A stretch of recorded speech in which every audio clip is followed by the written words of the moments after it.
Bonjour. Ces prochaines semaines, il y aura pour toi une belle invitation.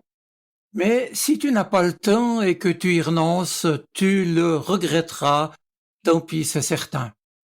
Et c'est exactement le propos que Jésus nous raconte au travers d'une histoire, une parabole, qui nous parle de gens occupés, de personnes qui ont d'autres visées, d'autres priorités, et d'autres encore qui vont bénéficier de ce qui leur semblait impossible. Et toi, qu'en feras-tu? Bref, cette histoire, la voici, c'est au chapitre 14 de l'évangile de Luc. Jésus raconta cette parabole. Un homme offrit un grand repas auquel il invita beaucoup de monde. À l'heure du repas, il envoya son serviteur dire aux invités « Venez car c'est prêt maintenant ». Mais tous, l'un après l'autre, se mirent à s'excuser. Le premier dit au serviteur « J'ai acheté un champ, il faut que j'aille le voir, je te prie de m'excuser. » Un autre lui dit « J'ai acheté 5 paires de bœufs et je vais les essayer, je te prie de m'excuser. » Un autre encore dit « Je viens de me marier, c'est pourquoi je ne peux pas y aller. » Le serviteur retourna alors auprès de son maître et lui rapporta ses réponses. Le maître de la maison se mit en colère et dit à son serviteur « Eh bien, va vite sur les places et dans les rues de la ville et amène ici les pauvres, les infirmes, les aveugles et les boiteux. » Après un moment, le serviteur vint dire « Maître, tes ordres ont été exécutés, mais il y a encore de la place. » Le maître dit alors à son serviteur « Eh bien, va sur les chemins de campagne, le long des haies, et presse les gens à entrer, afin que ma maison soit remplie. Aucun de ceux qui avaient été invités ne mangera de mon repas. » Mes amis, cette histoire m'a toujours impressionné. Suis-je parmi ceux qui sont trop occupés pour aller à ce grand repas auquel l'homme généreux m'a invité? Dieu, ici, bien sûr. Mes choix et mes priorités, même parmi les plus honorables, m'empêchent-elles d'y participer? Vais-je me laisser remettre en question et m'y rendre finalement? Ce qui est certain, c'est que ceux qui, comme moi, finalement, ne méritent pas cette invitation et se reconnaissent pauvres, infirmes, aveugles, boiteux et paumés d'une manière ou d'une autre, au propre ou au figuré, c'est ce que nous sommes. C'est ce que je suis, en vérité. Eh bien, ceux-là seront pourtant autour de la table et participeront à ce grand festin s'ils acceptent l'invitation. Oui, parce que ici, ce que Jésus illustre, c'est l'invitation faite à chacun d'entrer dans le royaume de Dieu. D'ailleurs, savez-vous que le mot « église », ecclésia en grec, signifie précisément ceux qui ont été convoqués, invités, et résume cet appel au salut adressé par Dieu à chacun, sans restriction. Or, dans cette histoire, Jésus nous dit que lorsque le repas est prêt, les invités commencent à trouver des excuses pour ne pas y assister. Il est vrai, je l'ai dit, que les 3 excuses présentées dans notre texte semblent logiques et compréhensibles. Nous pouvons être surpris que celui qui invite, Dieu en l'occurrence, soit si irrité par les refus et décide de remplir sa salle à manger avec les moins favorisés de la société. Alors, mes amis, pour aller à ce repas, combien faut-il payer? Eh bien, c'est tout le paradoxe de l'amour gratuit de Dieu. Le billet d'entrée, pourrais-je dire, est simplement de se reconnaître malade, pauvre et pécheur. Voilà le billet d'entrée, se savoir être dans le besoin, que ce soit un besoin corporel ou un autre, bref, se reconnaître, avoir besoin du pardon, de l'amour de Dieu, tel qu'offert en Jésus-Christ. Reconnaître que nous ne sommes pas impeccables, que nous ne méritons pas cette invitation.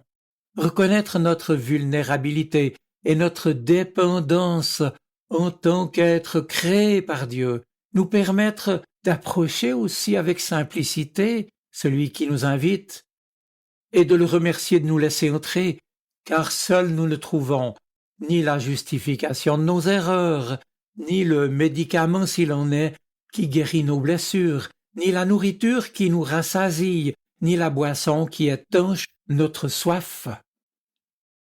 Jésus nous invite à un examen de conscience et à une remise en cause de nos motivations. S'il y a des absents au festin du royaume, ce n'est pas Dieu qui l'a voulu. Dieu ne tient personne à l'écart.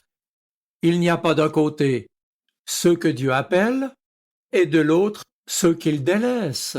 Il nous appelle tous.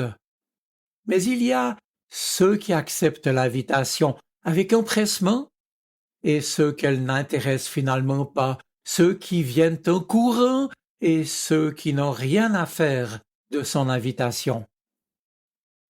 Or ici, Jésus parle de ce grand repas pour représenter le banquet éternel, la fête joyeuse et lumineuse en présence de Dieu un jour dans son royaume. La générosité de l'invitation est le signe de sa miséricorde, lui Dieu qui ne cherche qu'à sauver et souhaite réunir auprès de lui tous ses enfants qu'il aime. Si on invite un pauvre à un repas, il ira en se dépêchant. Si on invite quelqu'un qui a tout ce qu'il faut, il ne sera pas particulièrement intéressé par un festin. Il répondra probablement qu'il est très occupé et qu'il n'a pas le temps. Il a vraiment autre chose à faire. Ce qui veut dire que nous devons faire très attention à nos bonnes excuses devant Dieu. Le pauvre et l'éclopé à qui on offre un festin sont l'illustration parfaite de celui qui accepte avec émerveillement et gratitude. Quant aux premiers invités, ils sont tellement pleins d'eux-mêmes et accaparés par leurs affaires qu'ils ne voient pas le trésor qui leur est offert. Cela dit, le royaume ou le règne de Dieu, comme l'annonce Jésus, c'est pour plus tard la vie éternelle, mais c'est, dès maintenant, l'entrée dans la présence et dans l'intimité de Dieu qui nous y invite. Notre réponse, c'est maintenant l'ensemble de nos choix.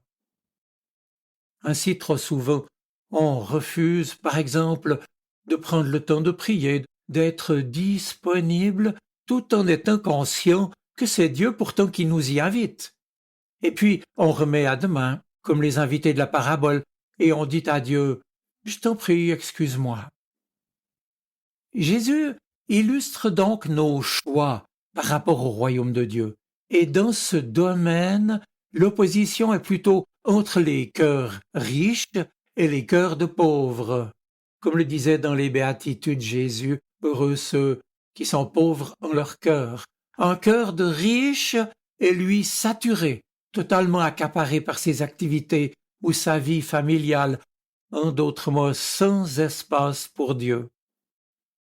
Un cœur de pauvre, quelle que soit sa situation matérielle, est donc un cœur capable de s'émerveiller d'une telle invitation. Et comme les infirmes et les boiteux de la parabole, les cœurs de pauvres ont de la chance, ils sont bien heureux parce que, dit le texte de Matthieu 5, le règne de Dieu leur appartient. Personne n'en est exclu, quel que soit son état. Dieu a besoin de nous, non par nécessité, mais par amour. Il pourrait se réjouir tout seul, mais il tient à ce que sa table, sa maison, soit remplie, puisque l'image de Jésus est celle d'un banquet où le maître a tout préparé. Dieu nous invite. Il nous a créés pour cela, pour partager sa joie. Nous sommes ses hôtes choyés, et il met tout en œuvre pour notre bonheur. C'est ce que dit aussi l'apôtre Paul au premier chapitre de sa lettre aux Éphésiens. Dieu nous a choisis dans le Christ avant la création du monde. Il nous a prédestinés à être pour lui des fils adoptifs par Jésus-Christ. Cela dit, bien sûr, nous restons libres de recevoir, de refuser ou de chipoter ce que Dieu nous offre. Les affaires de Dieu sont pourtant prioritaires, elles doivent se traiter tout de suite, on ne fera pas mieux plus tard. Une fois accueillis, vient alors le besoin de dire aux autres ce qui nous est arrivé et où nous avons été invités.